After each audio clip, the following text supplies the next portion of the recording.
Fazia bastante tempo que eu não via um jogo do Santos e eu ficava puto quando o time ganhava. Geralmente acontecia o contrário. E hoje, vendo o Santos 1, Chapecoense 0, a sensação que eu tive foi que o cara ele não tem coragem de pedir demissão, então ele bolou um plano na cabeça dele que, ao ser executado, faria duas coisas imediatamente. A segunda, provaria o ponto de que o Santos não tem uma base que funciona. E segundo, ele não conseguiria vencer o jogo e, portanto, seria mandado embora. E falam que ele está querendo já cavar a vaguinha dele no Corinthians. O cara ele é tão burro, ele é tão covarde, que ele não conseguiu fazer nenhuma coisa nem outra. O que ele tentou fazer hoje na Vila Belmiro é um negócio tão absurdo para um profissional fazer que eu não consigo acreditar até agora. E eu esperei um pouquinho para gravar esse vídeo para poder ouvir a coletiva dele. O Carille largou. O Carille é uma pessoa que está num emprego, procurando sair, procurando outra oportunidade para se recolocar no mercado, mas que não tem a coragem de ir lá e pedir demissão. Então ele fica fazendo coisas aleatórias para que esses tipos de atitudes sejam marcados por quem é chefe dele, de maneira que quando chega um momento já de desgaste total dessa relação, não tenha outra saída a não ser mandar ele embora. A maneira como ele colocou os meninos da base hoje dentro de campo é assim, a evidência mais clara e mais nítida de que, primeiro, ele não queria colocar, foi a contragosto, foi sem a menor critério e avaliação. Claramente ele engoliu seco o que foi colocado de cima para baixo na organização do Santos, que o Marcelo Teixeira foi lá e mandou goela abaixo dele colocar a molecada. E ao fazer a mudança da maneira como ele fez, ele tinha a certeza que o Santos não iria pontuar, ou que não iria ganhar o jogo, pelo menos hoje, contra a Chapecoense. Só que ele é tão incompetente que ele conseguiu a proeza de mudar o time contra a vontade dele, e o time foi lá e, por total mérito de quem estava dentro de campo e principalmente desses meninos, o Santos foi lá e conseguiu achar um gol no último minuto do jogo. Fala pessoal, tudo bem? De volta para mais um episódio aqui do meu canal do Santos para falar desse pós-jogo de Santos 1, Chapecoense 0. Vitória que coloca o Santos de volta no G4, mas que dá uma sensação para quem assistiu o jogo de que as coisas não evoluem, que a gente está parado no mesmo lugar e não importa o resultado que aconteça dentro de campo, sempre tem uma carga de crítica muito mais alta do que é necessário para uma vitória, né? O Santos hoje, nesse momento, é o segundo colocado na Série B. Em momentos normais, a gente estaria talvez bravo por não ser o primeiro, mas estar em segundo não seria um problema. Hoje o Santos está em segundo e isso é um problema. É um problema porque o Santos simplesmente se recusa a jogar futebol. Não tem nada de consistente nessa equipe, não tem nada que faça o torcedor às 7 da noite ir para Vila Belmiro e assistir e apoiar o time. Não tem nada que a gente queira criar como um mínimo de expectativa para o ano que vem de que esse time pode evoluir com uma chegada de algumas peças e que esse time pode dar bom também na Série A. E isso passa muito pela filosofia do técnico que dirige o Santos hoje. O que o Carille fez na Vila Belmiro hoje foi assinar um atestado de incompetência para ser incompetente. Ele não conseguiu criar uma situação contra ele mesmo que favorecesse uma demissão. Ele não conseguiu montar isso. Ele colocou os moleques, e eu vou falar um pouco disso, porque os meninos salvaram o Santos, e aí é muito bom deixar isso bem claro. Eles salvaram o Santos, eles não salvaram o Carille, porque o Carille não quer ser salvo, o Carille quer ser mandado embora, o Carille quer ir embora. Ele não acredita mais que esse grupo consiga entregar nada do que ele propõe como filosofia de futebol. E eu vou usar uma aspas da coletiva dele para embasar o que eu estou falando. Ele foi comentar o lance do gol. O lance do gol sai de uma jogada individual do menino Matheus Xavier, colocado numa fogueiraça. Ele faz uma jogada individual, dribla 3 caras, chuta, a bola desvia em alguém, escanteio.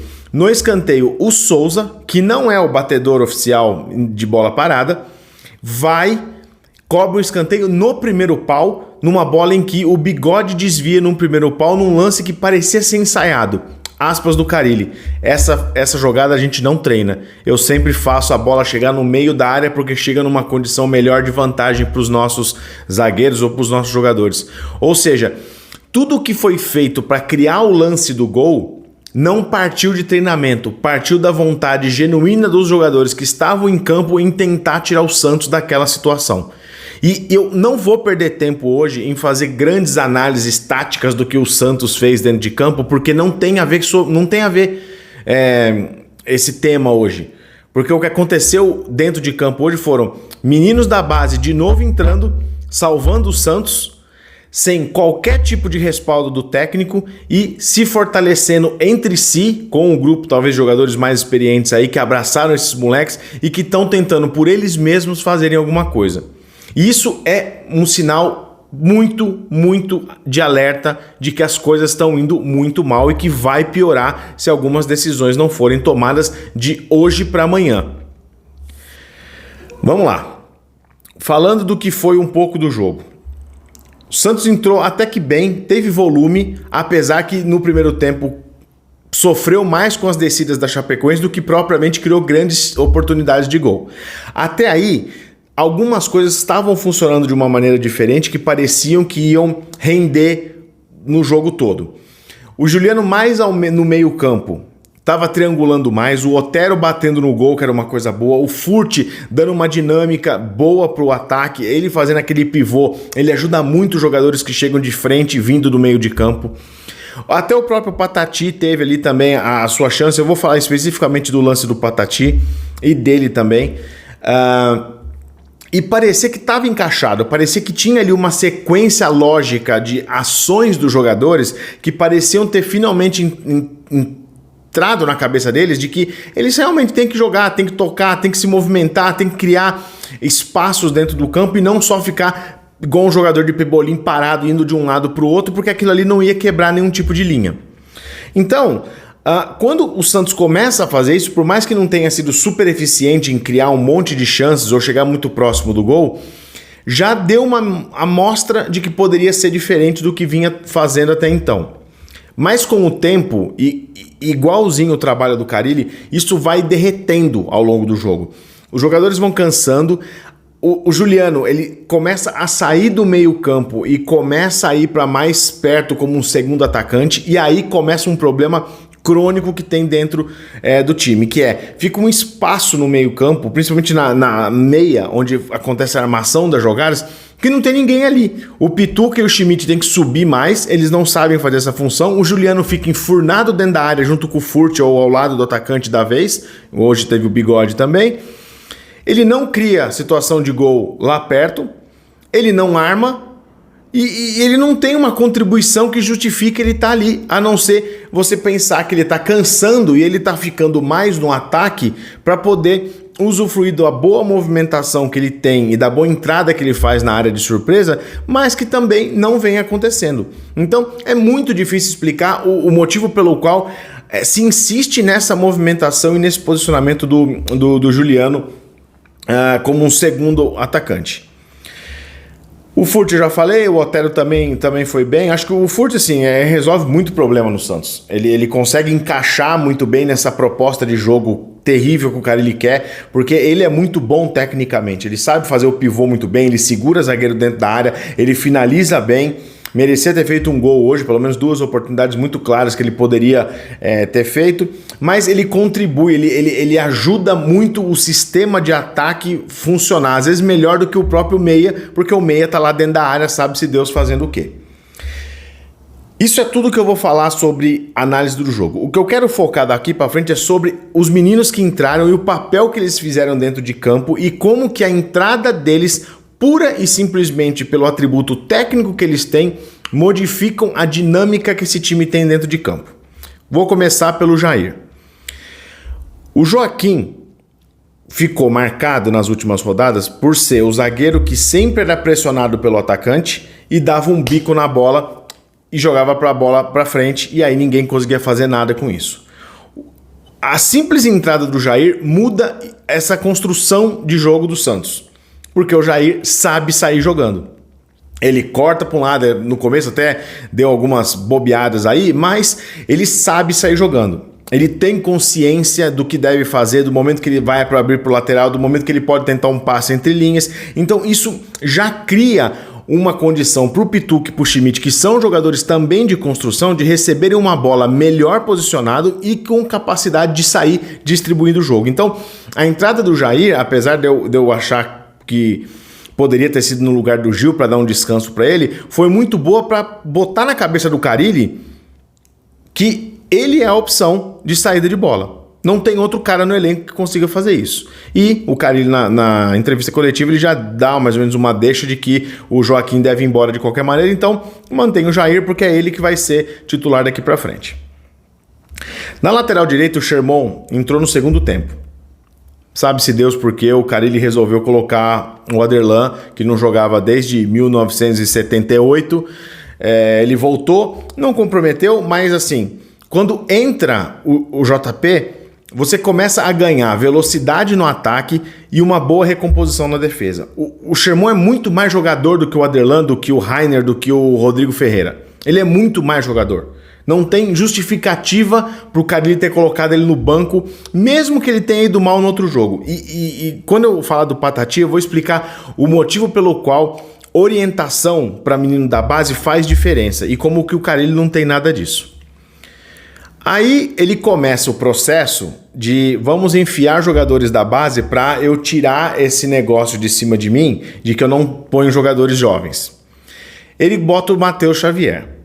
Até antes de ontem, ninguém sabia quem era o Matheus Xavier, pelo menos grande parte do pessoal que acompanha os jogos vê ali o menino, está sendo relacionado no banco, mas nunca entrou. Você não tem muita expectativa em cima do cara. Não dá para fazer uma análise se ele foi bem ou se ele foi mal, porque ele jogou apenas uns minutos hoje. A primeira impressão é que tem condição de brigar, tem condição de ser uma opção.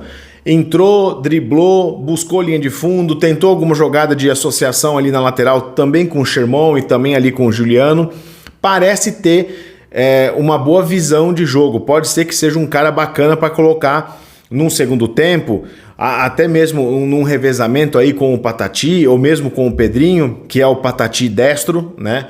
E com esse time, né, e com essa construção, você gera um pouco mais de disputa, primeiro, na posição, e segundo, você começa a colocar minutos desse menino que pode dar alguma coisa boa. Não à toa é que ele tenta um lance individual, dribla 2, 3 caras, consegue o escanteio, no escanteio sai o gol do Santos. Sai de um movimento próprio dele, de uma característica de jogo dele. E eu acho que isso pode ser muito importante daqui para frente. Quem decepcionou foi o Patati. E aí, por que eu falo toda vez que base precisa ser testada e retestada? Porque o Patati já jogou alguns jogos, já participou de lances positivos e não positivos, né? O famoso lance negativo. E hoje ele deixou claro um problema que ele tem desde a época da base, que é ele tem uma dificuldade monstra de tomar a decisão correta. O lance que ele tenta encobrir o goleiro é um lance que, assim, ele tinha pelo menos outras duas opções melhores do que tentar o lance mais difícil, que foi o que ele tentou. Ele tem velocidade, então ele poderia ter arrastado essa bola mais para frente. Ele estava do lado esquerdo, que é o pé bom dele. Ele tinha a opção de entrar dentro da área e bater cruzado. Ele tinha a opção de avançar um pouco mais e esperar um pouco a passagem do Furt livre do outro lado, que era rolar a bola para o Furt. O Furt estaria numa excelente condição de finalizar. E ele tinha a possibilidade de fazer um golaço e meter uma cobertura ali à la Robson, né? Só que ele tentou isso de um jeito que parece que ele é despretensioso, parece que ele não tá fazendo sério, parece que ele tá jogando pelada, que ele tentou dar uma cavada, não deu, moçada, vamos aí então, sai agora, pega o colete aqui, vem outro no meu lugar e boa, sabe? Ele não parece vibrar, e esse lance, ele é tão calmo para tomar essa decisão errada, que depois ele se cobra tanto na sequência que ele não consegue fazer nenhum outro tipo de jogo interessante. Ele tenta chutar no gol e só chuta na arquibancada, ele tenta fazer drible e não consegue passar do marcador, ele tenta fazer cruzamento, a bola sai muito forte ou sai muito curta, e isso mexe com ele muito. Qual que é o ponto aqui? Por ser um moleque tão novo, ele tem que continuar em campo nesse tipo de jogo. Porque quando você pega no intervalo, igual o Carille fez, e tira ele para colocar outro jogador, você dá claramente a mensagem de que você teve sua oportunidade, você não rendeu, você sai. Eu não vou esperar você errar de novo e eu não vou dar outra oportunidade para você tentar se redimir. Você sai, você errou, você sai. Isso poderia ser uma maneira de fazer o jogo. Não fosse o fato de que quando você tem um veterano, o cara fica jogos e jogos e jogos fazendo cagada e o Carille não tira. Então, essa falta de parâmetro de 2 pesos, 2 medidas que o Carille adota para a base é o negócio que me deixa mais puto. Porque o Patati poderia ter jogado mais uns 20 minutos.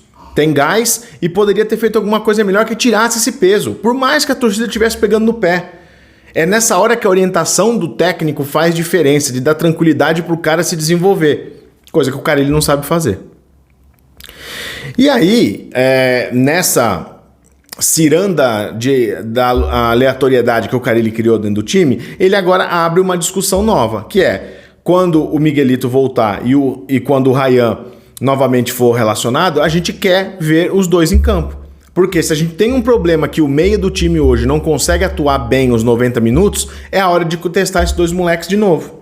É hora de colocar para ver o que acontece de diferente, é para entender se eles vão se posicionar no meio de campo ou se eles vão virar atacante de novo. É hora de testar. A sequência do que o Carille vai fazer a partir de agora é que é fundamental. Porque simplesmente ele colocou 5 moleques em campo do nada e no próximo jogo ele não vai colocar nenhum. Tem que ter algum mínimo de lógica, né? Assim, a gente vai para não beirar o mau caratismo de falar que ele não vai colocar porque ele tentou jogar um verde aí e não conseguiu colher o que ele queria, né? Para fechar, só fazer um destaque também sobre o Brazão. O Brazão não é um menino da Vila, não veio da base, mas é um jogador que tem pouca rodagem, tem poucos jogos. E desde o jogo contra o Mirassol, eu percebo que ele vem ganhando bastante confiança, que ele vem mais seguro, que ele tem sido mais dono da posição. Isso é uma notícia muito boa, porque era o medo de que o Brazão fosse um chama-gol, que o Santos não ia conseguir nada sem o João Paulo, que tinha que contratar um goleiro desesperadamente porque o Brazão não ia dar conta. E ele parece que está agarrando essa oportunidade bem. Hoje fez pelo menos umas 2 boas defesas e garantiu o resultado, saiu do gol, que era uma coisa que o JP não fazia muito bem. Então, parece que também está buscando o seu espaço e está encontrando esse espaço dentro do time. Tomara que o Brazão continue assim. Bom, Santos está de volta no G4, é vice-líder, ainda tem jogos da rodada para acontecer, que pode mudar um pouquinho, mas no G4 a gente fica. Um pedaço da missão acontece, próximo jogo é na sexta-feira, fora de casa contra o Ceará. A chance de levar um pau jogando nesse nada de bola é grande, mas buscar pontos fora de casa nesse momento pode dar uma esperança de que a coisa se engrene, aí chega a janela, consegue fazer algumas movimentações de elenco e esse time ganha um pouco mais de corpo. Só que, na minha opinião, o problema maior que a gente tem hoje está no banco de reservas. Eu não tenho mais paciência com o Carille. Eu não acho que ele seja o técnico que a gente precise agora. Achava no começo da temporada, não acho mais, por tudo que ele já produziu. E, sinceramente, eu tomaria a decisão de mandá-lo embora, mesmo com a vitória de hoje. A postura dele, eu convido vocês a verem a coletiva de imprensa dele, a postura dele é de um cara que não liga mais, que não tem mais nenhum tipo de vontade de estar ali, e tanto é que botou moleque, tirou moleque e ficou nisso aí mesmo. Então, do meu lado, eu acho que o Santos começa um caminho um pouco melhor, pode fazer ali uma parte... pode fazer um salto importante de tabela com a próxima rodada, dependendo de como as coisas forem fora de casa, e amenizar um pouco mais esse clima de instabilidade. Mas, no geral, não jogou nada de novo e dificilmente vai jogar, porque o Carille não vai insistir sempre nas mesmas soluções que não vem dando resultado. Não se esquece de dar like no vídeo, de se inscrever no canal, e a gente se vê no próximo episódio do meu canal do Santos. Tchau, pessoal!